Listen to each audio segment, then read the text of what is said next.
Welcome, you guys. Today we're going to talk about 4 factors that indicate that psychedelics matter in 2024. Now, whether or not you are yourself curious about or interested in, or maybe even already taking psychedelics, or if you're not really interested in psychedelics at all, or you feel that they are generally unsafe or something like this, regardless of your perspective, after hearing these 4 factors, we're going to tie things together with one reason that I think that psychedelics should matter to everyone in 2024. So no matter where you stand, you're going to want to stick around to hear that. Now, obviously, a lot of people have a negative connotation with psychedelics, or generally feel that they're unsafe or irresponsible substances. And a lot of this obviously is due to the counterculture era of the 60s and 70s, where psychedelic exploration and the culture of psychedelia was really flourishing, centered around this sort of defiance of traditional norms and, hippies and rose-colored glasses and all of this. However, in more recent years, we've seen a resurgence in psychedelic research and a lot more interest broadly in psychedelic substances and the psychedelic experience. And with this research into psychedelics and plant medicine surging, we can no longer really dismiss them as just drugs with no possible benefit, right? Okay. And if you yourself are not interested in taking psychedelics, then it doesn't really matter that much to you right now, right? Well, hold on a minute. Instead of just writing off psychedelics and plant medicines immediately, because of our own personal opinions or because of things that we've heard or because of disinterest, it's crucial that we are able to have rational and grounded conversations about these substances. As more and more interest begins to spread throughout mainstream society, more and more people are going to be considering taking these substances. But before we get too ahead of ourselves, let's take a look at the 4 major factors that are influencing the psychedelic space and their implications on the rest of the world right now. So the first one that we alluded to is research into psychedelic substances. And there was actually quite a lot of research ongoing into some of these compounds before the Prohibition era really kicked in, starting in, back in the 1950s and 60s. There was actually a lot of research ongoing about these substances and a lot of interest in their potential for various use cases. But after Prohibition came in, that really was mostly all shuttered. And for the most part, for a number of decades, there wasn't really any research being done into these substances.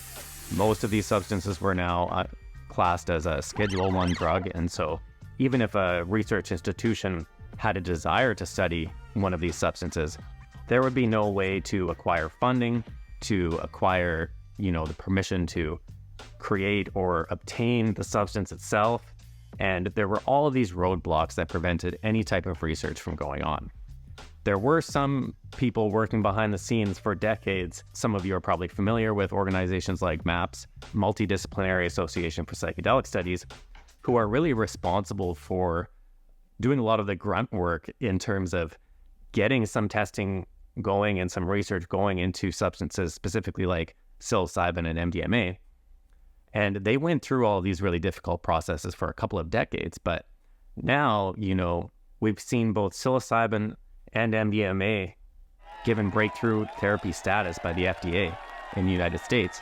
And this is groundbreaking in terms of freeing up the potential to really start researching these substances on a bigger scale. And of course, that's what we've been seeing in the last number of years.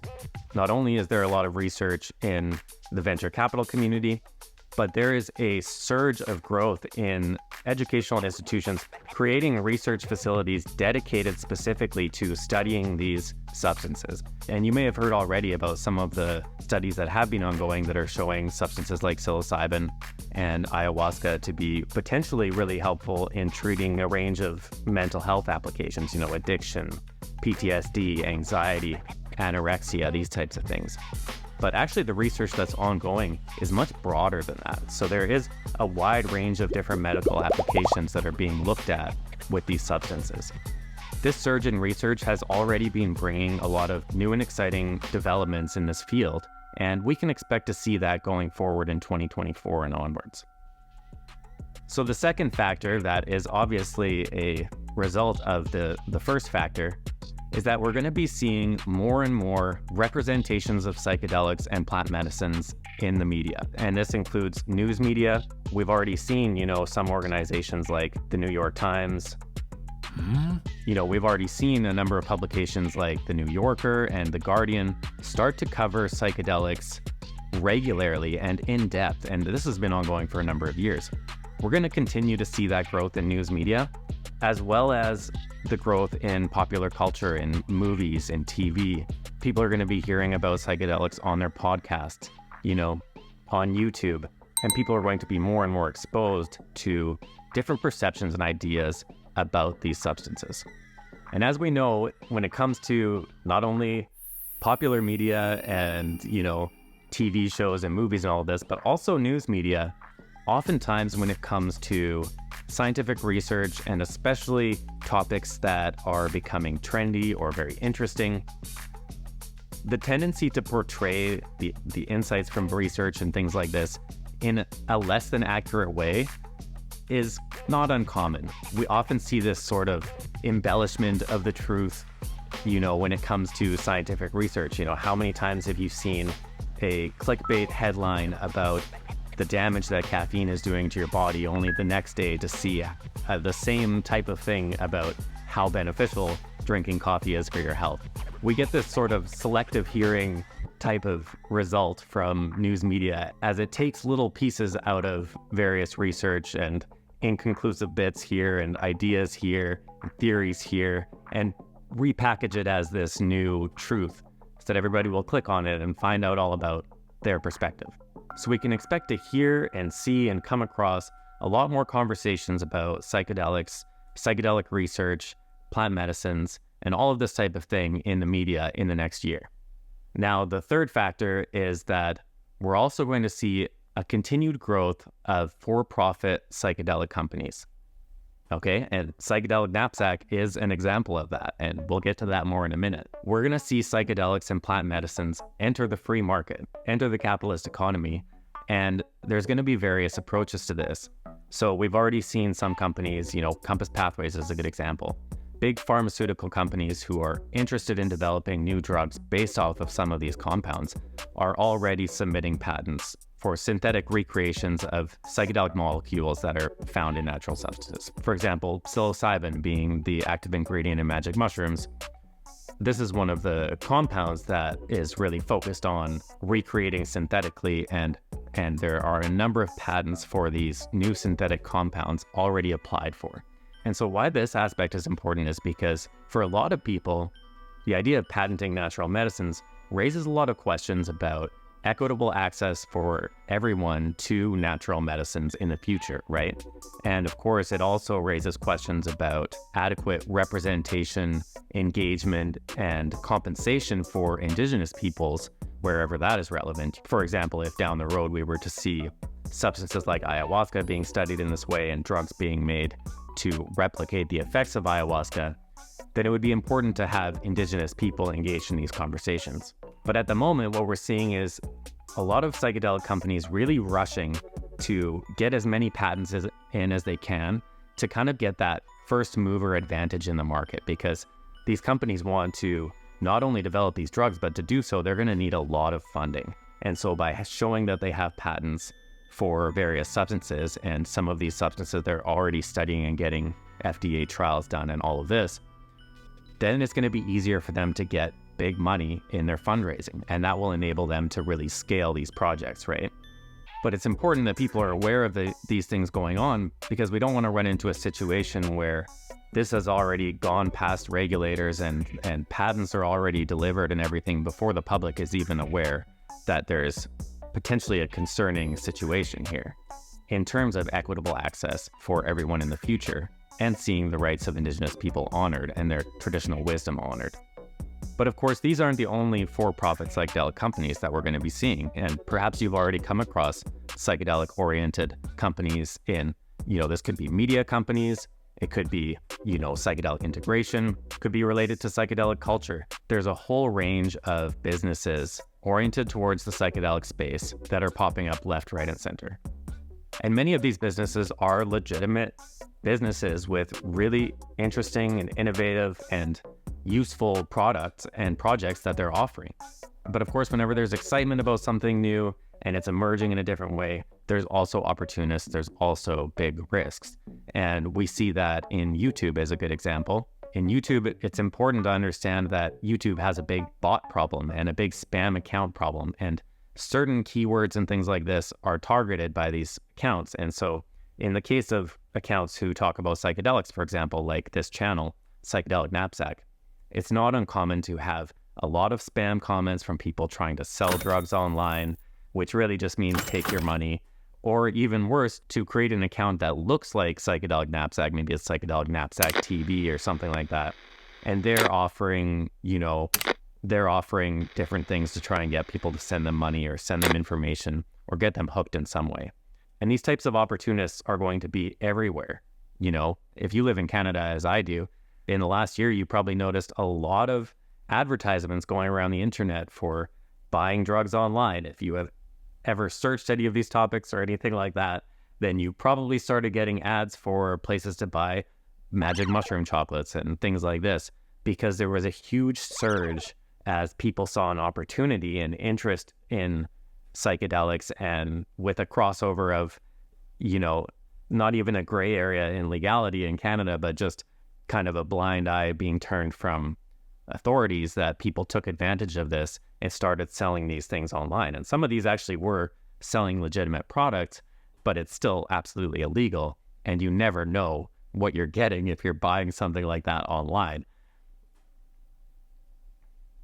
And that, of course, is only one reason why on this channel, we never encourage or condone the use of illegal or illicit substances. And we don't encourage people to take psychedelics or to take plant medicines, because the very real fact is these substances are not safe for everyone. And even for people whom it is safe, it's not necessarily going to be a good thing for them to do, okay? These substances come with a lot of risks and a lot of challenges. And sure, as the research suggests, there's a lot of therapeutic potential, a lot of potential benefit that can be found. But it's really important not to dismiss the very real risks. And that's why we do not encourage the use of psychedelics or plant medicines, because that is an individual decision that can only be made by oneself, with one's doctor, and with other informed people who can help guide your unique individual situation. But this does bring us to the fourth factor that makes psychedelics matter in 2024. And that is that more and more people are going to be coming across psychedelics, whether it's in the media, on the internet, whether it's in conversations with friends or family, whether it's reading about or hearing about some of these traditional cultural practices, things like ayahuasca. Interest is growing, research is growing, and so people are going to be exposed more and more to these ideas, and more people are going to be considering the therapeutic potential of psychedelics for their specific challenges and obstacles that they're facing. Because the thing is, a lot of people nowadays are facing unique crises that are different perhaps than other times in humanity's past, or at least we can theorize. For example, the level of challenges that we have within the mental health sphere, addictions, as well as these kind of existential crises that a lot of people are going through with regards to the bigger global issues, things like wars and climate change and all of these other topics that are really forefront of a lot of people's minds. More and more people are going to be considering new and unique opportunities to find solutions to their problems, okay? And whether or not psychedelics or plant medicines are that solution, many people are going to be considering these substances for those purposes because of the reasons, the factors that we've just discussed. Okay. And so that brings us, around to the very important reason that I think everybody should be thinking about psychedelics in 2024. And this is not thinking about taking them, okay? This is not thinking about using psychedelics, but rather thinking about psychedelics, because there's a very real chance that someone that you love, whether it's in your family or maybe at work or in your circle of friends, the people who are close to you, there's a very real chance that someone in your life who you love is going to become curious about, or is going to start considering taking a few steps down the psychedelic path. And if this is you or yourself, then you already know.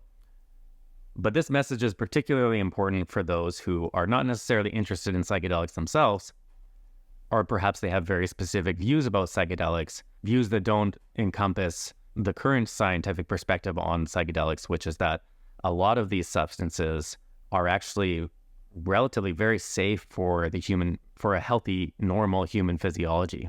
Okay.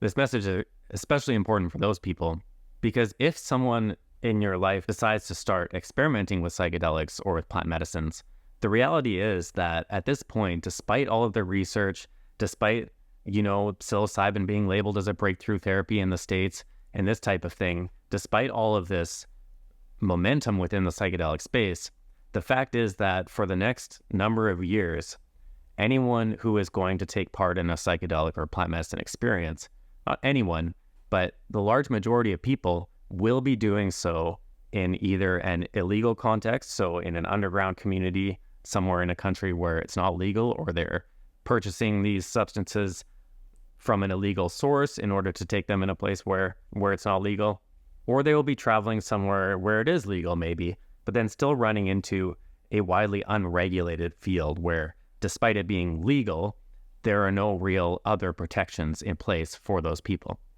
And this to me is what's really important to consider, because as a psychedelic facilitator and plant medicine facilitator for a number of years, and having been engaged in working with psychedelics for nearly 2 decades, one of the things that I've come to realize from being a part of all of these different areas of psychedelic and plant medicine communities, and from working in the Amazon and retreat centers and things like this, is that although a lot of the focus when it comes to safety and psychedelics is on contraindications, the things that don't mix well with these substances that are going to cause a negative reaction.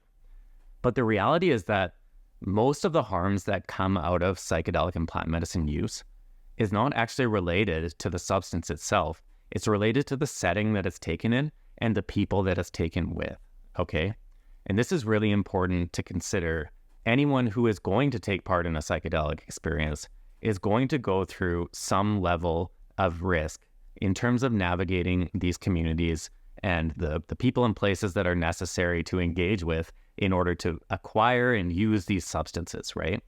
And so if that person who is seeking these substances is someone that you love, you don't want to be left behind or to dismiss the things that they're going through or thinking about or looking for in a way that's going to prevent you from engaging in their process, in a way that's going to prevent you from being able to talk to them about these things and help them to make better decisions, right? Because a lot of people are going into these spaces blindly. And this is one of the opportunities that comes with for-profit businesses emerging in the psychedelic space, because there are a lot of really unique supports and resources that are emerging for people to consult with in order to make better decisions in the psychedelic space.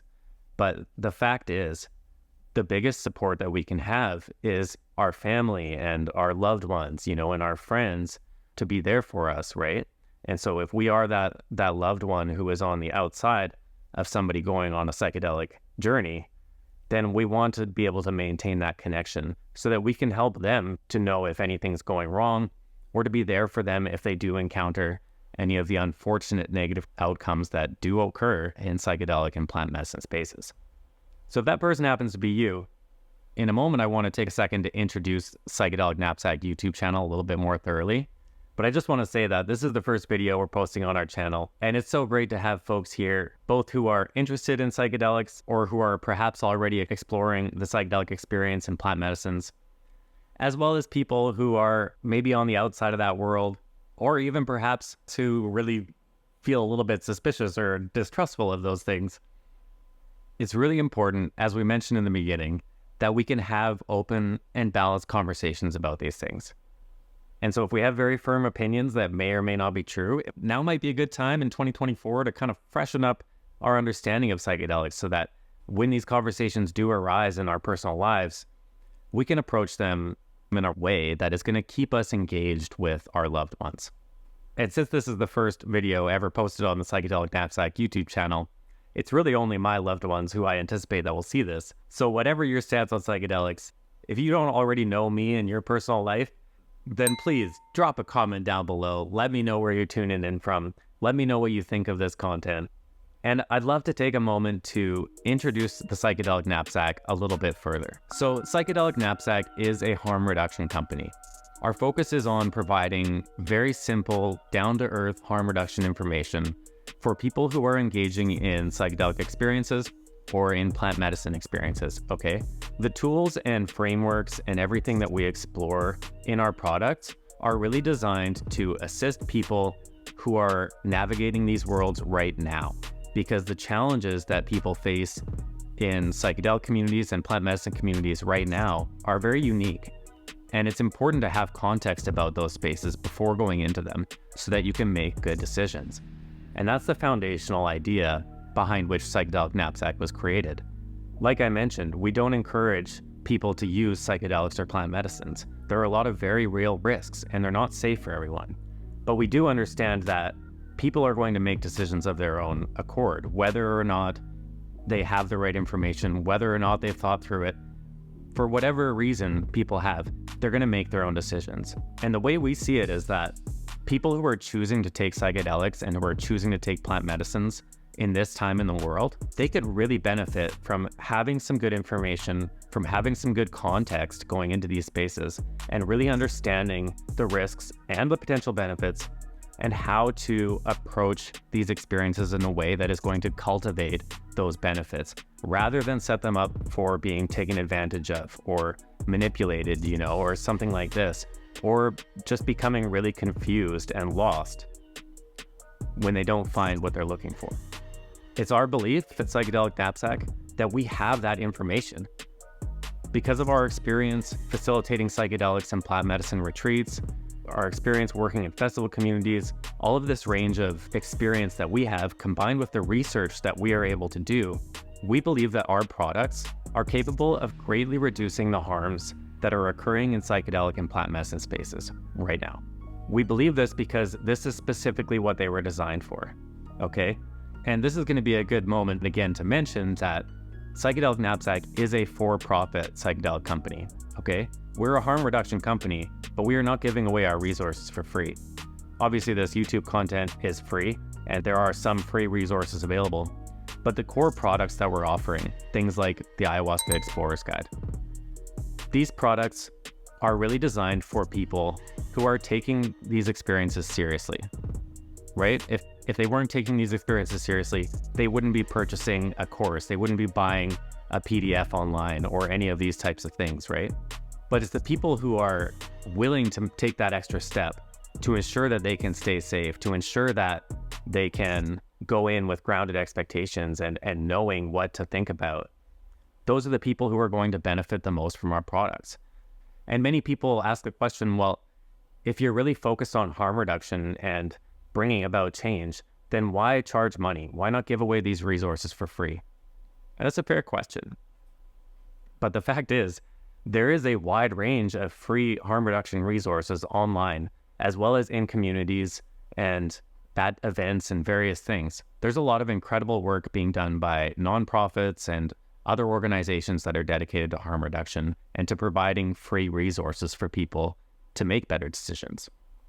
But as a company, we believe that the free market approach, that by utilizing modern tools, for targeted marketing, for finding the people who are really looking for this information, we believe that charging money can actually be more effective in getting the information to the places that it needs to go than providing free resources, okay? People who are purchasing our products are already capable of looking for these free resources. They've probably already looked through them. But what they're really looking for is more depth than what you get from free harm reduction resources. And the depth that is relevant here is the depth of context about how to stay safe in these spaces and in these communities, right? And in these ceremonies. And that's the context that we bring on this channel. So I know that our business approach is going to raise a lot of questions and raise a lot of opinions. And the conversations that come out of those are conversations that I'm looking forward to having. Because the really cool thing about 2024 and about the years ahead of us is that we're going to be able to have these conversations about psychedelics and plant medicines out in the open in a real down-to-earth kind of way that for decades we haven't been able to have.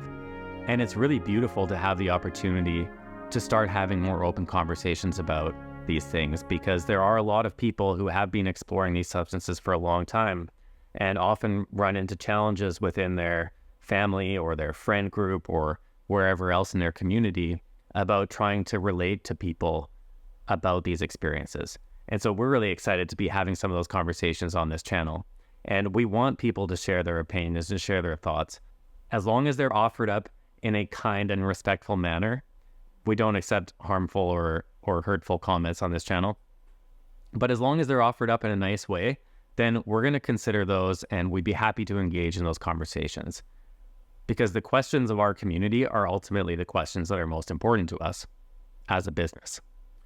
And I also want to just say on a personal level that as passionate as I am about psychedelics and plant medicines and about sharing the information that I have to keep people safe and to hopefully benefit their journeys, as passionate as I am about that, I don't have the time or ability to just do this for free. Just to give you a quick background, I'm involved in other businesses as well. And in 2020, the pandemic ruined us. It was a really difficult time for me and my family. And financially, we're still coming out of that.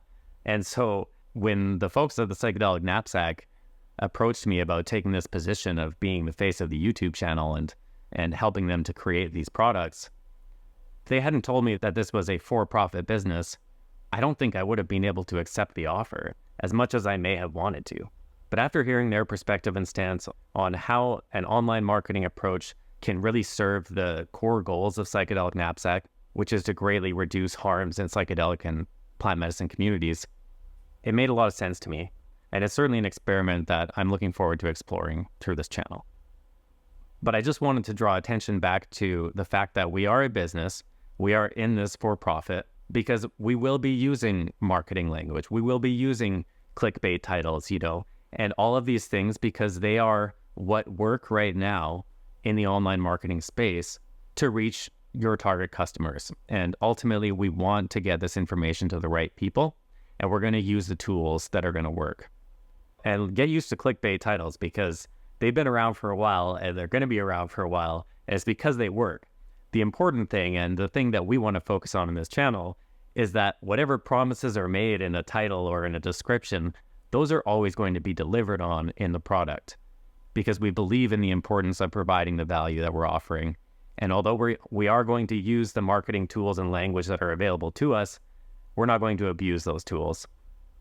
We are genuinely here to help people make better decisions and stay safe in the psychedelic world.